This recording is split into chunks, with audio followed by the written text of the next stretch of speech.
Section 1. You will hear a conversation between a cashier in a bank and a customer. The customer is asking for advice about traveller's checks. First, you have some time to look at questions 1 to 3.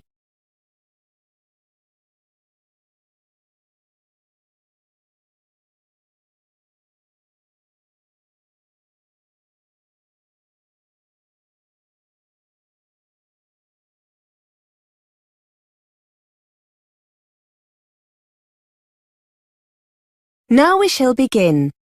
You should answer the questions as you listen, because you will not hear the recording a second time.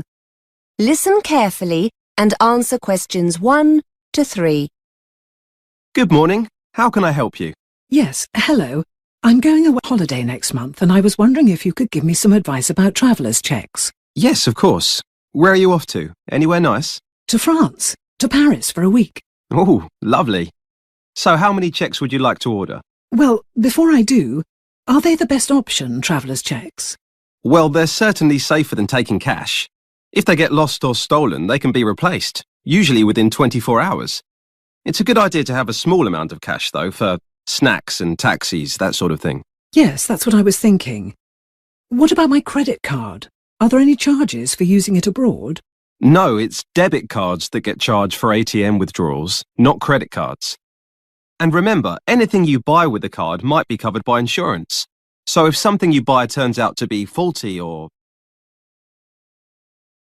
Before you hear more of the conversation, you have some time to look at questions 4 to 10.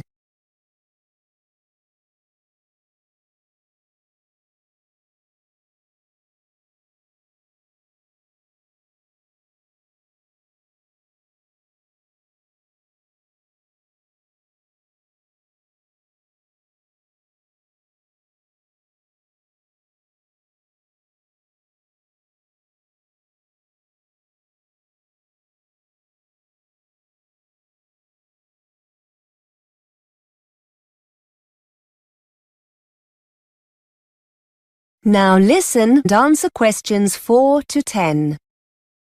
So it's probably a good idea to do all three then. Traveller's checks, credit card, some cash, yes? Yes. So, how many traveller's checks would you like? I was thinking about £300. How long will they take to arrive? It depends. If you order before 2:30 between Monday and Thursday, you'll have them the next day by 10 a.m. in the branch. Or if we post them to you, you'll have them by 5 p.m. Oh, but I was hoping I could order them today. That's okay. Orders taken at any time on Saturday will be here in the branch at 10 a.m. on Tuesday, or delivered to your home by Tuesday at 1:30. OK, that's all right. I don't mind waiting until then. Can I order them now? Yes. Have you got an account with us? Yes. Here's my credit card. Thanks. Let's just log in and I can place an order for you. Could you confirm your date of birth? 15th of the 3rd, 1975. What's the commission on the checks, by the way? It's 1.5%. That's pretty standard, I think you'll find. And what happens if I don't spend them all? Will I be able to bring them back? Yes, no problem. We buy them back and there are no additional charges or conditions of return. So, would you like me to go ahead and place an order? Yes, please. Would you be coming in to collect them? I don't think I'll have the chance to come into the branch on Tuesday. Could you send them to my house? No problem. Can I just check your address? 54 Tavistock Road? Yes, that's right. Postcode CB1 3LR? That's it, yes. OK. So that's £300 worth of traveller's checks. Yes, please. Now, what about euros? Would you like to order any? No, thank you. I still have some at home from the last holiday. I forgot to change them at the airport when we got back. I was going to give them to our daughter, but I'll treat myself for a change, I think. Good idea. So, £300 in traveller's checks. Could I ask you to sign here to confirm the order? Thank you. OK, that's done for you. Your checks will be with you by 1:30 Tuesday. Someone will need to be at home to sign for them. Will that be OK? Yes, I'll be at work, but my husband will be in. Is that OK? Yes, that's fine. Have a lovely holiday. That is the end of section 1. You now have half a minute to check your answers.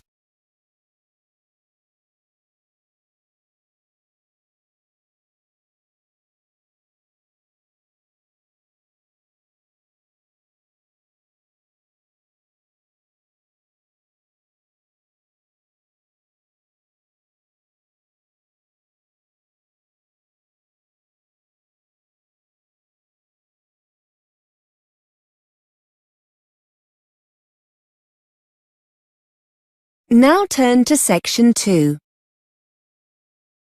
Section 2. You are going to hear an interview with a student advisor on a podcast. The advisor is giving financial advice for overseas students going to the UK to study at university. First, you have some time to look at questions 11 to 15.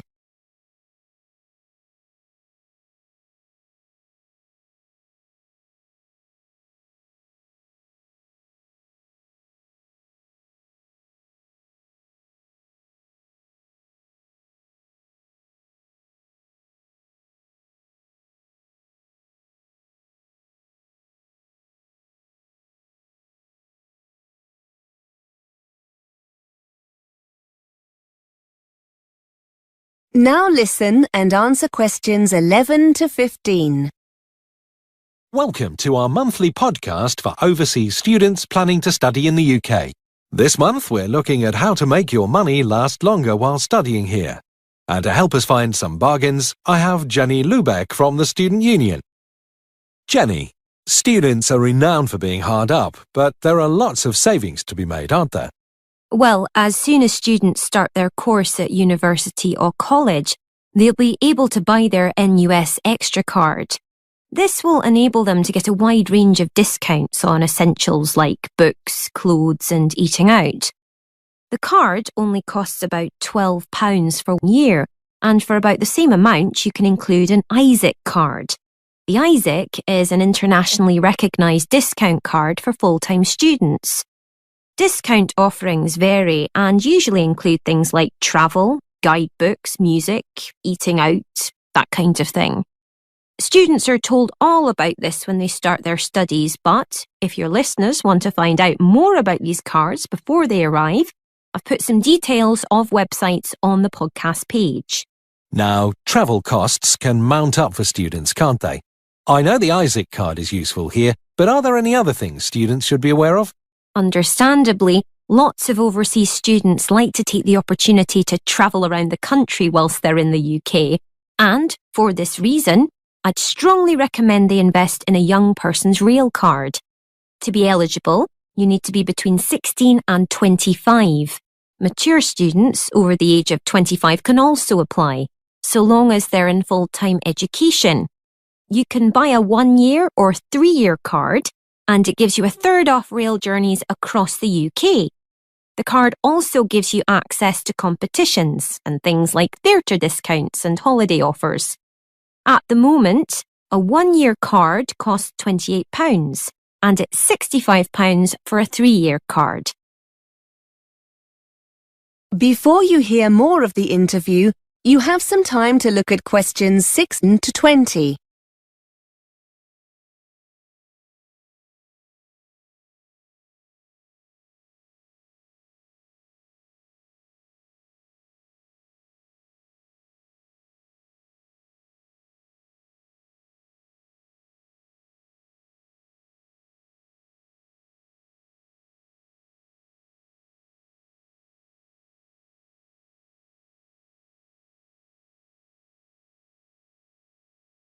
Now listen and answer questions 16 to 20. And what about buses?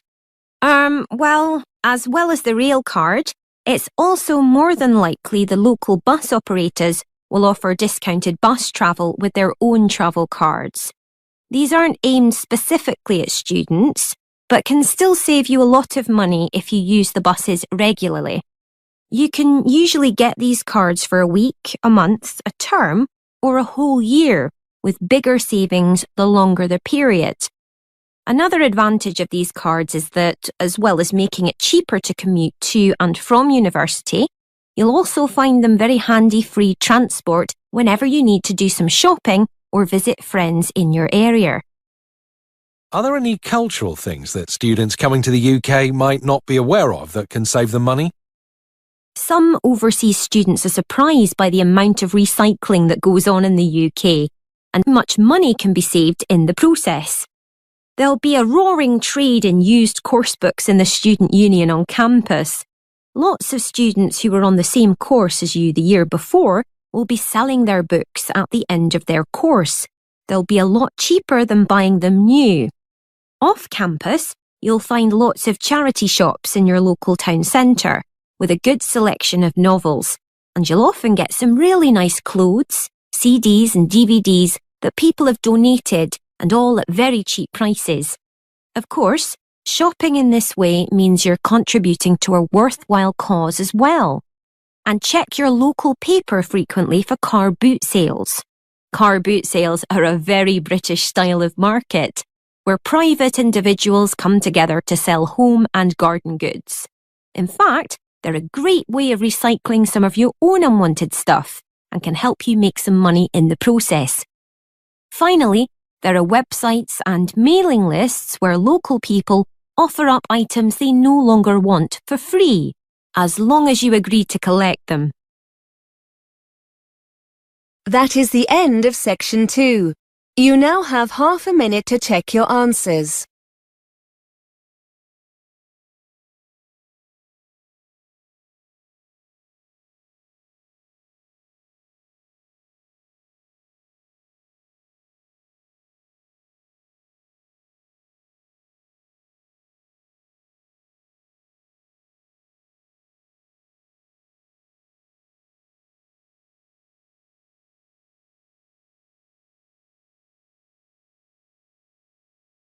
Now turn to section 3. Section 3. You will hear a tutor answering students' questions about using the college intranet. First, you have some time to look at questions 21 to 25.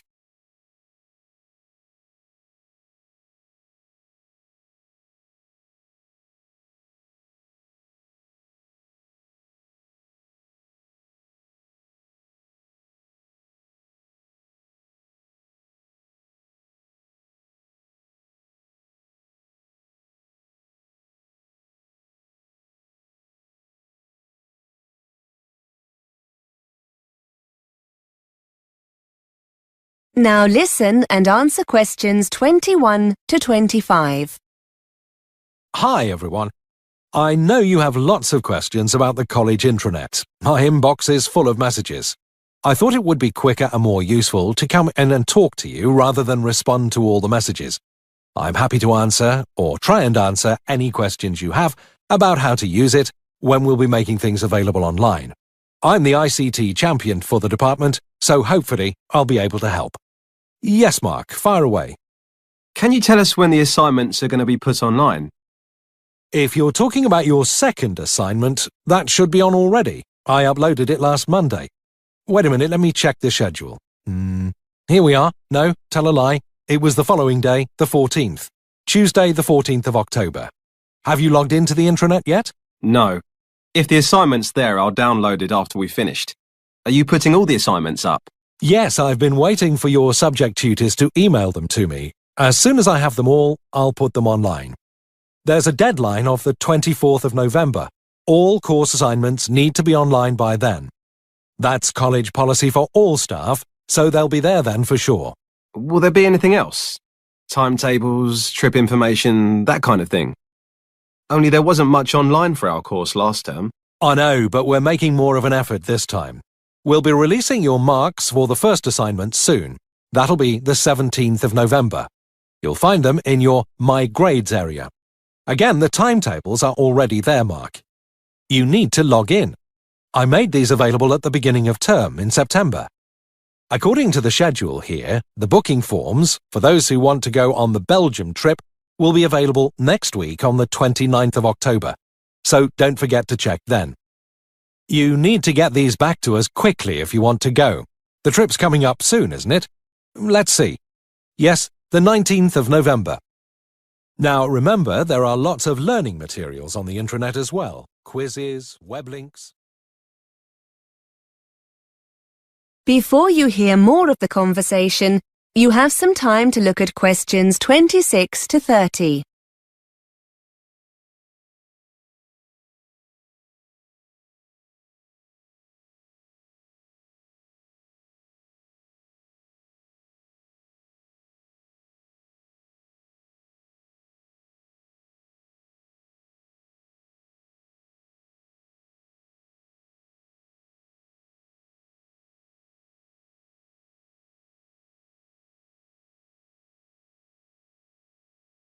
Now listen and answer questions 26 to 30. Sir, wouldn't it be easier if we were just given the documents, so we don't have to go online to get them? I know it seems a little frustrating, Claire, but we're doing it this way for a good reason. We're trying to cut down drastically on the amount of paper we get through. I'm afraid that students are always losing documents we give out in class. So we've decided to stop doing this. You have a limited printing allowance, which means you'll probably be more careful with any documents you have to print off. Besides, it means you'll always know where the information is when you need it. If you're at home and you forget an important date or need a document urgently, you can always log into the intranet and get it. You said something about quizzes, sir. Yes, we've had permission from the exam board to put some of their past papers online in an interactive form. That means you'll be able to get answers immediately with some feedback. They'll make a nice change from using the paper copies. Most of them are already online, and I'll be putting the rest on over the next couple of weeks. As I said, they're authentic past papers, so you'll get a really clear idea of your progress. Just to let you know, the technology tracks your scores, so your tutors will be able to tell who's having problems and what areas of the syllabus you might need help with. So it's definitely worth spending some time doing them. That is the end of section 3. You now have half a minute to check your answers.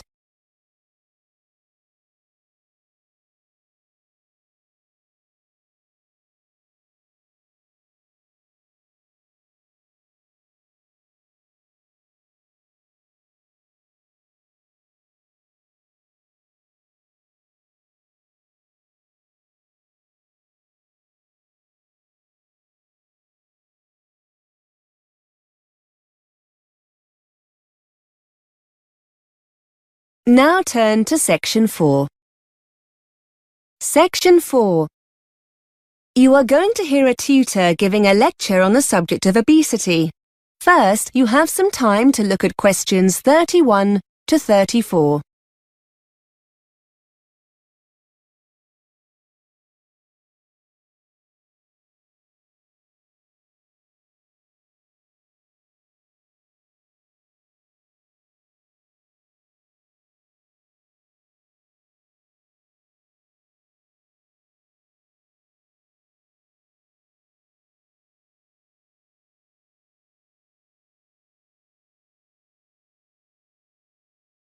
Now listen and answer questions 31 to 34. Good afternoon. Today we're continuing our investigation into obesity. We've looked at several factors causing obesity, including lack of exercise and a general sedentary lifestyle, and the role the media plays in promoting the consumption of high-calorific food. In the coming weeks, we'll go on to examine serious eating disorders, such as anorexia nervosa and bulimia nervosa. The decline in formal eating times within the family and the subsequent increase in the degree of snacking that takes place have had a significant effect on obesity. Today, we're going to turn our attention to an example of this, what has been termed emotional hunger or emotional eating, as opposed to the consumption of food to satisfy physical need. Studies have uncovered how our emotional state can lead to us eating more than we physically need. It was originally believed that negative emotions brought on through depression or anxiety were the main cause of this. But it is now acknowledged that positive emotions can have a similar effect on our eating habits. Not everyone is susceptible to emotional eating, and even those who do suffer have highly individual symptoms. However, there are common themes. It seems that people who are already overweight are more susceptible to emotional eating when suffering negative emotions than those who are underweight. Equally, excessive eating of this kind can happen during or after happy events, when larger meals than normal tend to be eaten. Before you hear more of the lecture, you have some time to look at questions 35 to 40.